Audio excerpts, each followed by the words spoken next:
नमस्कार मित्रांनो, आजचा दिवस माझ्यासाठी खूप अनपेक्षित आहे. काहीही प्लॅन केलेला नव्हता आणि जे काही ठरलं ते सगळं अगदी अचानक घडलं.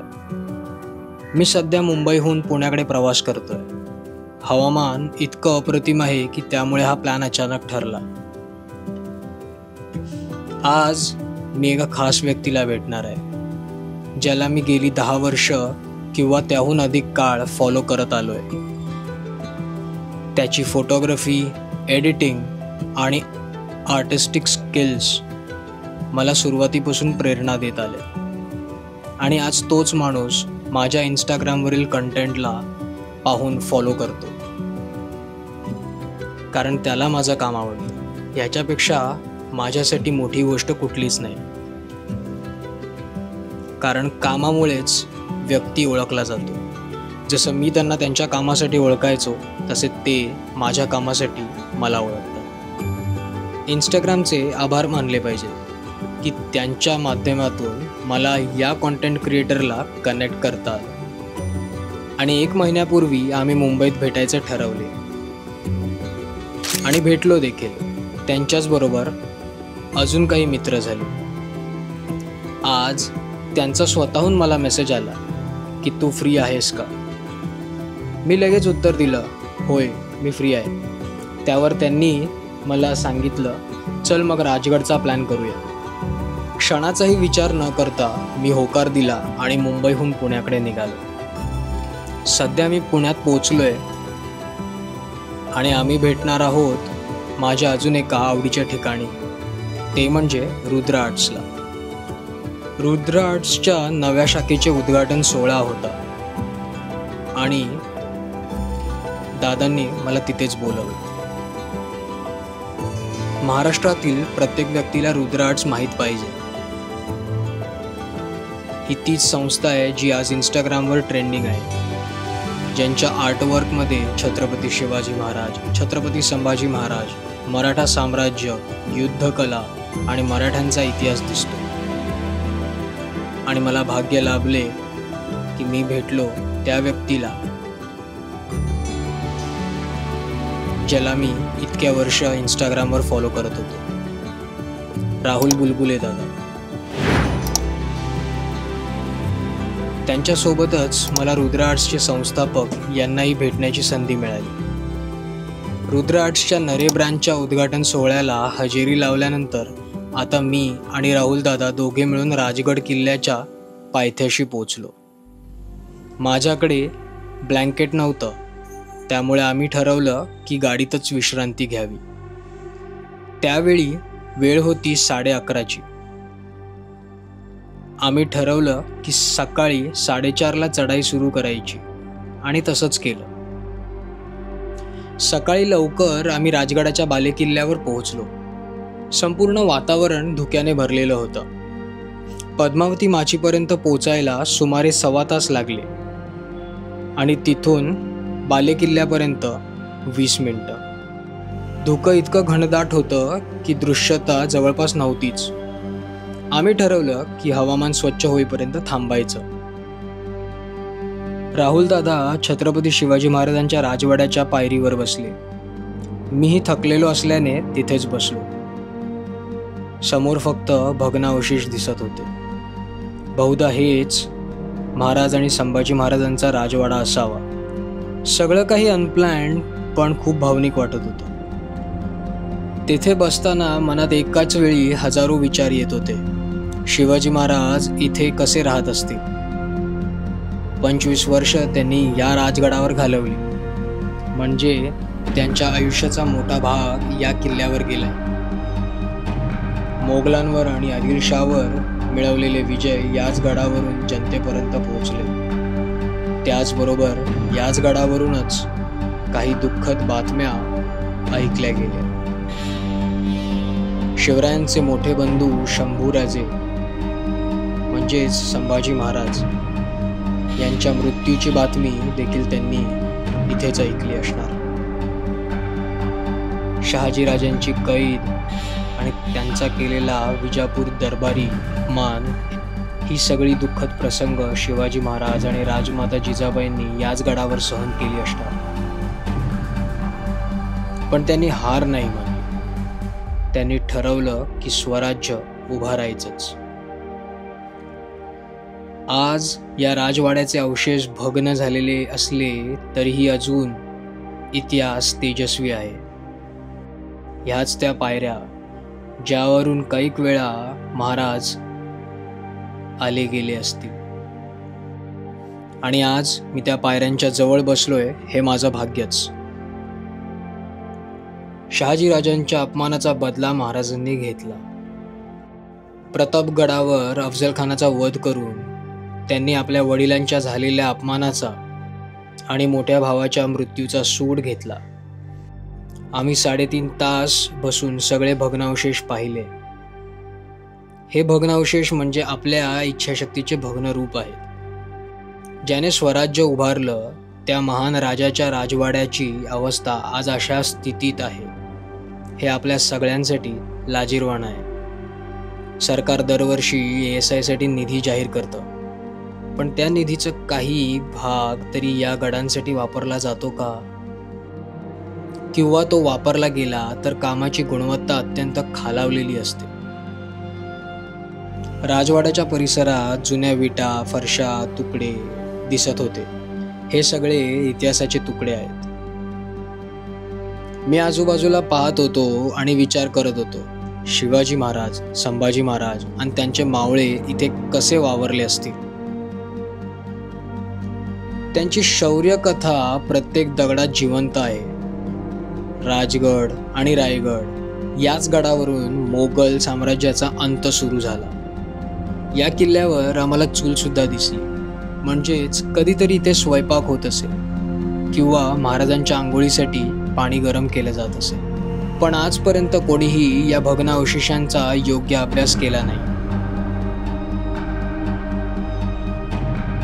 त्या काळी मोगल साम्राज्य आपल्या शिखरावर होतं आणि त्याच काळात उभे राहिले शिवाजी महाराज, एक हिंदू राजा जो अन्यायाविरुद्ध उभा राहिला, ज्याने प्रत्येक हिंदूंच्या सन्मानासाठी तलवार उचलली. आज मात्र इतिहास विकृत केला जातोय.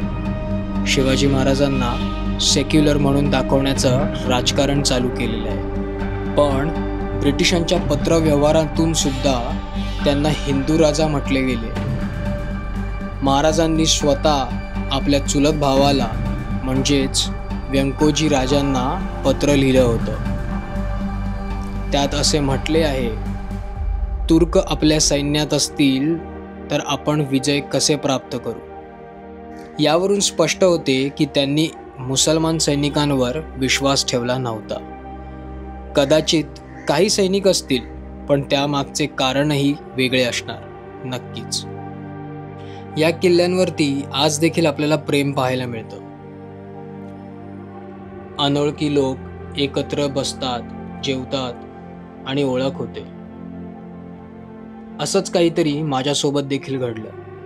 2 मित्र आलेले आणि ते जेवायला बसले आणि त्यांनी मला जबरदस्तीने बोलवून घेतलं आणि आवर्जून झुणका भाकरी खायला लावली, ठेचा पण दिला. खूप बरं वाटलं.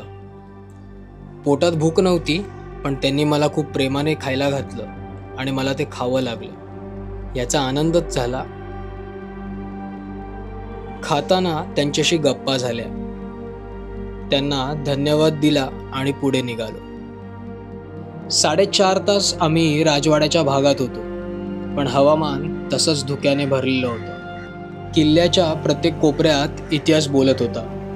ही तीच जागा आहे जिथे अफजल खानाचं डोकं पुरलेलं, पण आजचे पर्यटक प्लास्टिकच्या बाटल्या फेकतात.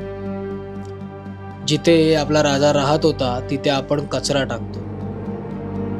आता गर्दी वाढायला लागली होती. लोक रील्ससाठी, एंटरटेनमेंटसाठी येतात, पण किल्ल्याचा इतिहास माहिती नसतो. हीच दुःखद वस्तुस्थिती आहे. राजगडावर फुलं फुलली होती. मॉन्सूनमध्ये तो स्वर्गासारखा दिसत होता, पण गर्दीने तो अनुभव खराब केला. हाच तो जमाव आहे ज्यामुळे गडावर मुक्काम किंवा कॅम्पिंग बंद करण्यात आलाय. कारण लोक शिस्त पाळत नाही, कचरा टाकतात. सरकारला तो गड पुन्हा पुन्हा स्वच्छ करावा लागतो. आज देशभक्ती इंस्टाग्राम रील्स पुरती मर्यादित राहिलेली आहे. हे सांगताना मला दुःख वाटतं आणि तुम्हाला देखील ऐकताना वाटत असेल. म्हणूनच म्हणतो, गड किल्ल्यांवर प्लास्टिकच्या बॉटल्स, प्लास्टिकचे पॅकेट्स, बिस्किटचे रॅपर्स घेऊन येत असाल तर जाताना तसेच आपल्या बॅगेत टाकून घेऊन जात जा. निसर्गात टाकू नका, किल्ल्यांवर टाकू नका. कोणाचं लक्ष आहे का?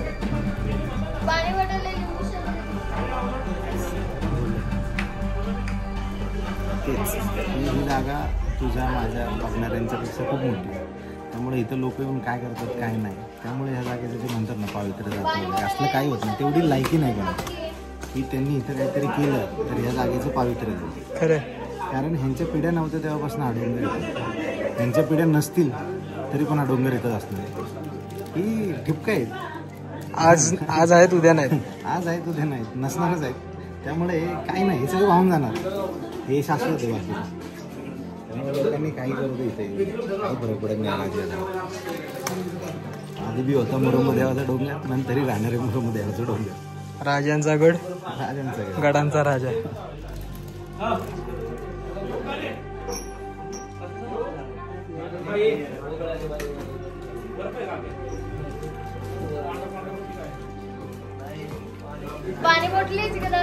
बंद कर. हा व्लॉग मी थोडा उशिरा बनवलाय. सध्या राजगडावर तुम्ही पाहत असलेली सजावट नवरात्रीमुळे केली गेली होती. या गडावरची देवी म्हणजे पद्मावती माता. नवरात्रीत येथे मोठ्या भक्तिभावाने पूजा केली जाते. जर तुम्हाला इतिहास जाणून घ्यायचा असेल तर या भिंतींना हात लावा. त्या तुम्हाला काहीतरी सांगू पाहतात. त्या काही वेदना सांगतात, तर काही पराक्रमाच्या गाथा देखील सांगतात. नुसता स्पर्श केला की सगळ्या भावना जागृत होतात. हा गड तुमच्या आमच्यासाठी बांधलाय, कचरा टाकण्यासाठी नाही. धर्मस्थापनेचा काळ होता तो, देशरक्षणाचा काळ होता तो. तेव्हा हेच किल्ले लढलेत, मावळ्यांच्या आणि महाराजांच्या खांद्याला खांदे भिडवून. उतरण करताना राहुलदादांना त्यांचा एक फॉलोवर भेटला. हीच खरी कमाई. जेव्हा तुमचं काम इतक्या लोकांपर्यंत पोचतं की ते तुम्हाला ओळखतात, तुमच्याबरोबर सेल्फी काढतात, तेव्हा ती भावना शब्दात सांगता येत नाही. पार्किंगपर्यंत आलो तेव्हा गडावर गर्दी अक्षरशः समुद्रासारखी होती. हीच ती जागा जिथे काल रात्री आम्ही गाडीत झोपलो होतो. धुकं अजून होतं, पण मी माझा ड्रोन राहुलदादांना दिला आणि त्यांनी अप्रतिम शॉट्स घेतले. धुक्याच्या कुशीत लपलेला राजगड आणि कधी कधी उघडणारा आकाश, ते दृश्य स्वप्नासारखं होतं. राजगड मराठ्यांच्या हृदयाजवळ होता आणि आजही आहे. कारण हा गड म्हणजे स्वराज्याचा पाया. शिवाजी महाराजांनी या गडावरूनच स्वराज्याचा आराखडा, जो त्यांनी पुण्यात बसून तयार केलेला, तो कणखररित्या रचायला सुरू केला.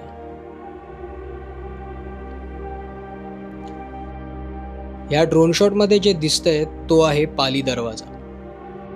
ह्याच पाली दरवाजाने शिवाजी महाराज, राजमाता जिजाबाई, संभाजी महाराजांना कित्येकदा प्रवास करताना पाहिले. येताना जाताना पालख्यांना मुजरा होताना पाहिले. याच दरवाजाची रचना पाहिली की आपल्याला समजतं की गनिमी कावा कसा होता. पाली दरवाजाची रचना पाहिली तर रणनीती दिसते, गनिमी कावा दिसतो. वरतून उतरणाऱ्या सरळ पायऱ्या खालच्या बाजूच्या बुर्जावर लक्ष देतात. म्हणजे जर का गनीम दरवाज्यातून आत आलाच तर वरच्या पायरीवरनं त्याच्यावरती हल्ला केला जाईल. महाराजांनी जर का किल्ला बनवलाय, डिझाईन केलाय, तर रणनीती त्याच्या एकेका चिऱ्यांमध्ये तुम्हाला सापडेल. तेवढ्यातच राहुलदादांचा आणखीन एक फॉलोअर भेटला. त्याचं नाव आहे विजय कंक. तो माझा देखील मित्र झाला. त्याने आम्हाला त्याच्या गावाला म्हणजेच भुतोंडे गावी येण्यास निमंत्रण दिले. राजगड नुकताच उतरला होता आणि राजगडावरून परत 45 मिनिटं प्रवास करून भुतोंडे गावात जायचे होते. आम्ही तयार झालो, गाडी काढली आणि गेलो. भुतोंडे गावात त्यांनी सर्वप्रथम आम्हाला त्याच्या घरी नेले. त्याचं घर, त्याचा वाडा हाच जवळपास 250 ते 200 वर्ष जुना असणार आणि ते गावातलं शेवटचं घर. त्याच्या घराच्या पलीकडे जलाशय सुरू होतो. भुतोंडे हे तेच गाव आहे जिथे शिवाजी महाराजांचा खास सखा येसाजी कंक राहत होते. त्यांचा वाडा देखील मी बाहेरून पाहिला. पराक्रमी इतिहास आहे या गावाला. विजयच्या घराच्या पाठीच आपल्याला जलाशय पाहायला मिळतो. तिथून ड्रोन सोडला. आम्हाला वाटलेलं ढग कमी झाले असतील, पण त्या ढगांनी अजून सुद्धा राजगड व्यापला होता. ड्रोन शॉट सुंदर तर आला, पण ढगांच्या मागे लपलेला राजगड अजूनही राजेशाही थाटातच दिसत होता. दुसऱ्या बाजूला तोरणा देखील ढगांमध्ये हरवलेला दिसत होता. हा व्लॉग माझ्यासाठी खरंच खूप खास आहे, कारण या ट्रेकमधून मला 2 सुंदर मित्र लाभले. एक राहुल दादा आणि दुसरा विजय. प्रत्येक ठिकाण सुंदर असतं, पण ते तुम्ही कसं पाहता हा दृष्टिकोन सर्वात महत्त्वाचा आहे. या गडांना फक्त पर्यटक म्हणून भेट नका देऊ, त्यांना आपले मानून जा, त्यांचा आदर करा आणि सर्वात महत्त्वाचं, कचरा नका टाकू. हा निसर्ग खरंच खूप सुंदर आहे. हे गड किल्ले खरंच खूप सुंदर आहेत. हे थोडेसे ड्रोन शॉट्स घेतले, इथला परिसर अनुभवला, इथला परिसर एक्सप्लोअर केलेला, बऱ्याचशा गोष्टींवरती डिस्कशन झालेलं, हा परिसर समजून घ्यायचा प्रयत्न केलेला. विजयची खूप मदत झाली आणि तो भेटल्यामुळे अजून मजा आली. त्यामुळे भविष्यात आम्ही तिघं अजून एक ट्रेक प्लॅन करू. एवढ्या आदराने आणि प्रेमाने त्यांनी आम्हाला जेवायला घातले की आम्हाला त्याला नाही बोलताच नाही आहे. थोडं थोडं जेवलो, मजा आली, वेळ घालवला. बरेचसे किस्से आठवणीत राहतील असा वेळ घालवला. आणि आता राहुलदादांना पुण्याला सोडायचे होते आणि मी जाणार होतो मुंबईकडे. हा पूर्णपणे प्रवास अनपेक्षित होता, पण आयुष्यभर लक्षात राहील असा होता.